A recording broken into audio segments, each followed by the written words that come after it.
Praise the Lord. இயேசுவின் ரத்தம் ஜெயம். தினமும் இயேசு நிகழ்ச்சிக்கு உங்களை கர்த்தராகிய இயேசு கிறிஸ்துவின் நாமத்தில் வரவேற்கிறேன். செய்தியின் தலைப்பு, கர்த்தரே அற்புதர், அதிசயமானவர். ஆகவே உங்களுக்கு அற்புதங்கள் நடக்கும் நீங்கள் விசுவாசித்தால். ஆதார வசனம் மத்தேயு 14:16. இயேசு அவர்களை நோக்கி, அவர்கள் போக வேண்டுவதில்லை, நீங்களே அவர்களுக்கு போஜனம் கொடுங்கள் என்றார். இது வசனம். விசுவாச ஜனங்களே, நிச்சயமாகவே நடக்க முடியாது என்று தோன்றிய ஒன்றுக்கு ஏதாவது செய்யும்படி இயேசு தன் சீஷர்களுக்கு கட்டளையிட்டார். கேட்டுக்கொண்டார். வனாந்தரமான இடம், பொழுதும் சாய்ந்து கொண்டிருக்கிறது. பெண்கள் குழந்தைகள் தவிர புருஷர்கள் மட்டும் 5000 பேருக்கு மேலாக இருக்கிறார்கள். கையில் இருப்பது 5 அப்பம் 2 மீன் என்றவுடன் எல்லோரையும் புல்லின் மேல் பந்தி இருக்க கட்டளையிட்டார். இதுவரை குருடர் பார்வையடைந்ததும், முடவர் நடக்கிறதையும், செவிடர் ஊமையர் கேட்பதையும் பேசுகிறதையும் கண்டிருக்கிறார்கள். இத்தனை பேருக்கு எங்கே இருந்து ஆகாரம் கொடுப்பார்? சீசர்களுக்கு ஒன்று புரியவில்லை. ஆகிலும் இதுவரை அவர் செய்தவர்களை பார்த்திருந்தாலும் மனம் லாஜிக்கை தேடுகிறது. அவர் சொல்லுக்கு கீழ்ப்படிந்தார்கள், அவ்வளவுதான். அதன்பின் நடந்ததை நீங்கள் அறிவீர்கள். கையில் இருப்பதை வானத்திற்கு நேராக தூக்கி பிடித்து நன்றி செலுத்தி ஆசீர்வதித்து பிட்டு கொடுத்தார். அவ்வளவு பேரும் திருப்தியாக சாப்பிட்டு மீதியானவிலே 12 கூடைகளில் நிரப்பினார்கள். இதை வைத்து கர்த்தர் நம்மோடு இன்று இடைபடுவது என்னவென்றால், பாசிபிலிட்டிஸ் இருக்கிறது என்பதற்கு நம்பிக்கை தேவையில்லை. சாத்தியக்கூறு உண்டு என்பதற்கு ஆழமான விசுவாசம் தேவையில்லை. கடலை 2ஆக பிளந்து வெட்டாந்தரையாக்கி பாதை அமைத்து கொடுப்பது அவருக்கு லேசான காரியம். அவரது சிந்தையில் இருப்பதை செயல்வடிவும் கொடுக்கிறார். நமது கண்களுக்கு ஆச்சரியம் அற்புதம். ஏன் நமக்கு ஆச்சரியம் அற்புதமாக தெரிகிறது? நமது மனம் சாத்திய கூறுகளை, பாசிபிலிட்டிஸை ஏதாவது இருக்கிறதா என்று தேடுகிறது. ஏன் நாம் பல காரியங்களை துணிச்சலாக கேட்க தயங்குகிறோம்? கர்த்தரையே நமது லெவலுக்கு இழுத்து வைத்து பார்ப்பதினால். இதெல்லாம் முடியுமா என்ன? இது நமது பார்வை. என்னால் செய்யக்கூடாத காரியம் ஏதேனும் உண்டா? இது அவரது கேள்வி.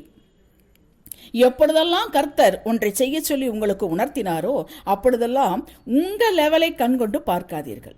சொன்னதை மட்டும் செய்யுங்கள். அவருக்கு எல்லாமே லேசான காரியம். திருமணம் ஆகாமலே புருஷனை அறியாத பெண்ணுக்கு எங்கேயாவது குழந்தை பிறக்குமா என்ன? இது நமது சிந்தனை. கன்னி மரியாள் வயிற்றில் ஒரு ஆண் குழந்தையை பிறக்க வைத்து பிறக்கிறதுக்கு முன்பதாகவே பெயரை கொடுத்து அவர் சிந்தையில் இருந்ததை செயல் வடிவம் பெற்றது. விசுவாசம் என்பது சாத்தியக்கூறுகளை வைத்து வருவது அல்ல. எதுவுமே இல்லாத போதும் காணாத போதும் கர்த்தர் சொல்லிவிட்டார், ஆகையால் இது நடக்கும் என்று நம்புவது, உறுதியாக நம்புவது விசுவாசம். இவர்களைத்தான் கர்த்தர் பாக்கியவான்கள் என்கிறார். வயதான மலடியா இருந்த எலிசபெத்திற்கு ஆண் குழந்தை பிறந்தது. பிறப்பதற்கு முன்பே பெயரும் கொடுத்தார். ஆகையால் அவள் சொல்லுகிறாள், விசுவாசித்தவளே பாக்கியவதி, கர்த்தராலே அவளுக்கு சொல்லப்பட்ட நிறைவேறும் என்றாள். நடக்கவே நடக்காது, நோ சான்ஸ் என்பதற்கும் நடக்கும் என்பதற்கும் இடையில் நிற்பது தேவ வார்த்தை. அதற்கு அவர் கேரண்டி கொடுக்கிறார். வானம் ஒழிந்து போகலாம், பூமி ஒழிந்து போகும், என் வார்த்தை ஒரு காலம் ஒழியாது என்கிறார். கேட்டீர்களா? அது நிறைவேறிய தீரும். கர்த்தர் உங்களுக்கு வாக்கு கொடுத்திருந்தும் அதை உறுதிப்படுத்தியும் உங்களால் விசுவாசித்து எதிர்பார்த்து கிடைத்து விட்டது என்று சந்தோஷம் அடைய முடியவில்லை என்றால், இது நானாக நினைத்து கொண்டேனோ, பேராசையோ, இப்படி நடக்குமோ என்ற கேள்விகளை கேட்டும் சாத்தியக்கூறுகளை தேடுகிறது மனம்.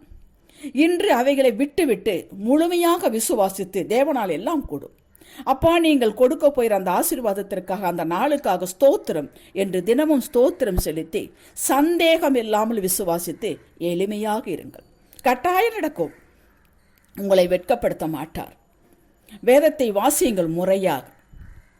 அவர் சொன்னதை அப்படியே கீழ்ப்படிந்து விசுவாசித்தவர்கள் அனைவரும் பெற்றுக்கொண்டவர்கள் வெற்றியடைந்தார்கள். ஏராளமான சாட்சிகள் உண்டு. விசுவாசியுங்கள். அவர் சொன்னதை செய்து முடிப்பவர். நம் ஆண்டவர் பூமியை அந்தரங்கத்தில் தொங்க விட்டிருக்கிறார். யோசித்து பாருங்கள். அவருக்கு யாருடைய உதவியும் தேவையில்லை. சூழ்நிலைகள் சாதகமாக இருக்க வேண்டும் என்ற அவசியம் இல்லை. ஒரு அனாதை இல்லம் நடத்தும் ஒரு தேவ ஊழியருக்கு ஒரு இடம் தேவைப்பட்டது. அவர் ஜெபித்துக் கொண்டிருக்கும் போது ஒருவரிடம் சென்று கேட்க சொல்லி ஆவியானவர் உணர்த்தினார். உடனே கீழ்ப்படுத்து போய் கேட்டார். அவரும் அந்த நிலத்தை கொடுத்தார். இவருக்கு ஒரே சந்தோஷம். போய் பார்த்தால் கால் வைக்க கூட இடமில்லாமல் முழுவதும் பாறை. ஊழியர் சோர்ந்து விட்டார். இது என்னுடைய தவறோ? தேவன் சொல்லித்தானே செய்தேன் என்று குழம்பி அமைதியாக விட்டார். கொஞ்ச நாட்கள் கழித்து ஒரு வெளிநாட்டிலிருந்து ஒரு குழு இவரை சந்தித்து, ஐயா, அந்த பாறையுள்ள நிலம் உங்களுடையதா? ஆம் என்றார். அந்த பாறை பவுடர் எங்களுக்கு வேண்டும்.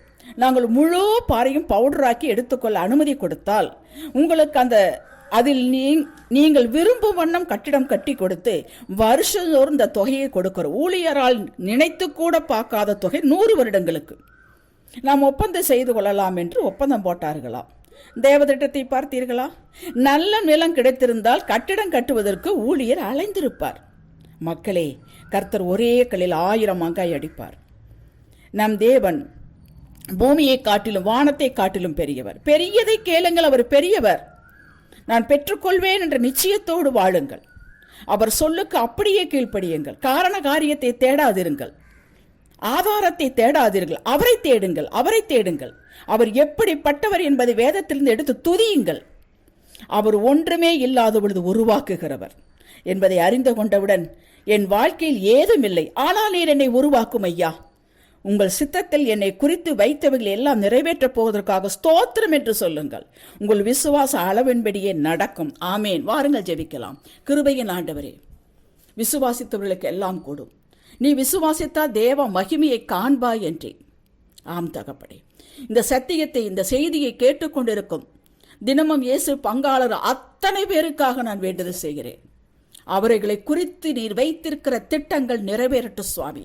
இன்று அவர்களுக்குள் ஒரு விசுவாச பொறியை வைப்பீராக சுவாமி. அது பற்றி எரியட்டும், அனலாக எரியட்டும். உம்மை தேடும் பாக்கியம் கிடைக்கட்டும். உம்மை இறுக பிடித்துக் கொள்ளும் கிருபை கிடைக்கட்டும் சுவாமி. எல்லாம் வந்து சேரும் ஆண்டவரே. முதலாவது உம்மை தேடும் கிருபை அவர்களுக்கு கிடைக்கட்டும். அவர்களுக்கு என்னெல்லாம் நீர் வாக்கு கொடுத்தீரோ, அதை உறுதிப்படுத்தினீரோ, அதையெல்லாம் நிறைவேற்ற போறதற்காக ஸ்தோத்திரம். நீர் நிறைவேற்றுவீர் என்பது நான் விசுவாசிக்கிறேன் கர்த்தாவே.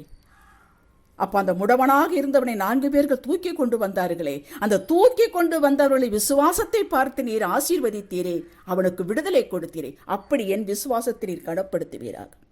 எத்தனை பேர் கேட்கிறார்களோ அத்தனை பேருக்கு, எந்த சூழ்நிலைகள் இருக்கிறார்களோ அத்தனை சூழ்நிலையும், எதிர்மறையான சூழ்நிலை விலக்கி விடுவித்து தலையை உயர்த்துவதற்காக ஸ்தோத்திர சுவாமி. நான் சாட்சிகளை கேட்பேன். மகிமை உங்களுக்கு இயேசுவின் நாமத்தில் பிதாவே. ஆமேன்.